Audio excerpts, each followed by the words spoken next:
ایک دلچسپ واقعہ مجھے ذہن میں دم آ گیا ہے، میں سنا دیتا ہوں۔ البدایہ والنہایہ حافظ ابن کثیر کی بڑی مشہور تاریخ کی کتاب ہے، اس میں ایک واقعہ نقل کیا گیا ہے، حافظ ابن کثیر نے نقل کیا۔ سالم ابن عبداللہ ابن عمر یعنی حضرت عمر فاروق کے پوتے کا واقعہ ہے، اور اس وقت خلیفہ، اس وقت امیر المومنین کون تھا عرب کا؟ ہشام ابن عبد الملک۔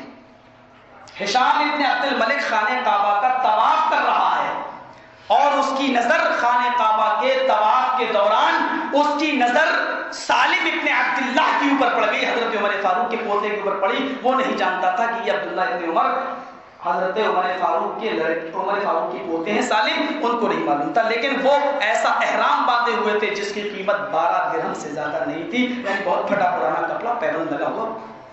لوگوں سے پوچھا کون؟ پتا چلا کہ سالم نے حضرت عمر فاروق کے پوتے ہیں۔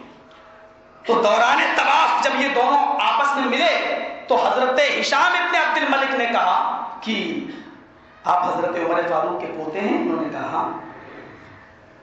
آپ مجھے جانتے ہیں؟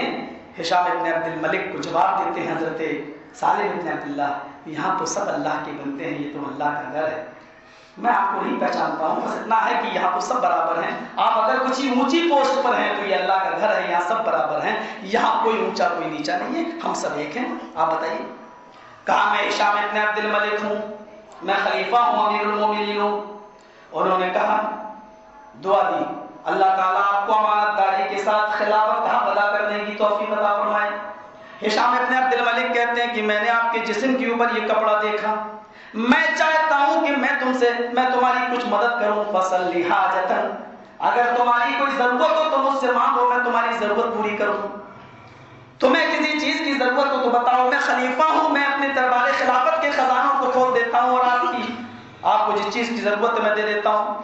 سالم ابن عبداللہ کہتے ہیں انی لاستحی من اللہ، انی لاستحی من اللہ فی بیت اللہ ان اسأل غیرہ، مجھے اللہ سے شرم آتی ہے کہ اللہ کے گھر میں ہوتے ہوئے میں اللہ کے علاوہ کسی غیر کے سامنے اپنے دامن کو پھیلاؤں۔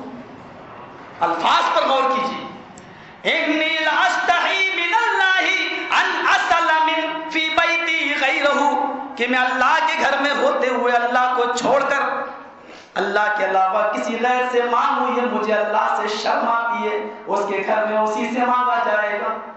امیر المومنین ہشام ابن عبد الملک نے اپنی انسلٹ سمجھی کہ میں نے تو ایک پیشکش رکھی تھی اور اس نے ٹھکرا دی۔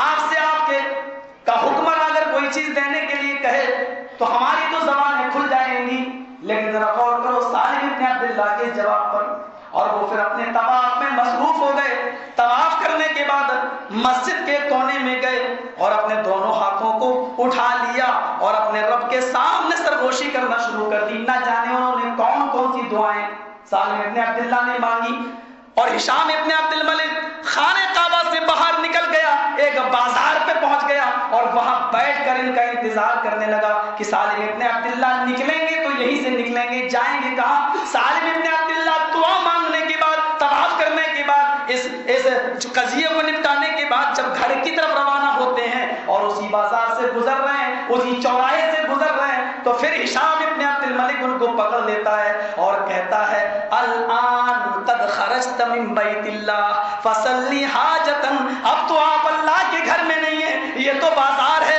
یہ تو اللہ کا گھر نہیں ہے، اللہ کے گھر میں اللہ کے علاوہ دوسرے سے مانگنے میں شرم آتی تھی، یہ تو اللہ کا گھر نہیں ہے، اب بازار ہے، اب مجھ سے مانگیے، کیا مانگتے ہو، میں تمہاری ضرورت کو پورا کروں۔ سالم ابن عبداللہ نے اس کے سوال کو سنا، فوراً جواب دیا، کیا کہتے ہیں؟ ام من حوائج الدنیا من حوائج الاخرہ، ہشام ابن عبد الملک کون سی ضرورت تم میری پوری کرو گے، دنیاوی ضرورت یا آخرت کی ضرورت، تم میری کون سی ضرورت پوری کرنا چاہتے ہو؟ ہشام ابن عبد الملک نے بھی جواب دیا، آئے سالم، آخرت کی ضرورت تو پوری کرنا میرے بس کی بات نہیں، وہ تو مجھے بھی نہیں معلوم کہ میں جنتی ہوں یا جہنمی، آخرت کی ضرورت تو میں پوری نہیں کر سکتا، ہاں میں دنیا میں چند دنوں کے لیے خلیفہ ہوں، حکمراں ہوں، میں تمہاری دنیاوی ضرورت پوری کر سکتا ہوں۔ سالم ابن عبداللہ نے کہا طواف کے بعد مجھے کسی کونے میں بیٹھا ہوا دیکھا تھا آپ نے؟ فرمایا ہاں دیکھا تھا، مجھے ہاتھ اٹھائے ہوئے دیکھا تھا، ہاں میں نے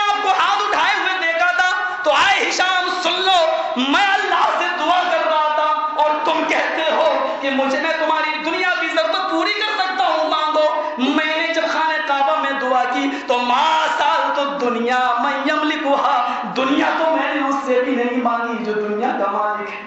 ما سالت الدنیا من یملکها فکیف اسألها من لا یملکها، میں نے دنیا تو اس سے بھی نہیں مانگی جو دنیا کا مالک ہے، پھر تجھ سے دنیا کیسے مانگوں جو آج مرا کل دوسرے کے ہاتھ میں یہ دنیا چلی جائے. تیرے جو دنیا کا مالک ہی نہیں ہے میں اس سے دنیا کیسے مانگوں جو دنیا کا مالک ہی نہیں ہے. فکیف اسألها من لا یملکها، دنیا کا جو مالک نہیں میں اس سے دنیا کیسے مانگ لوں.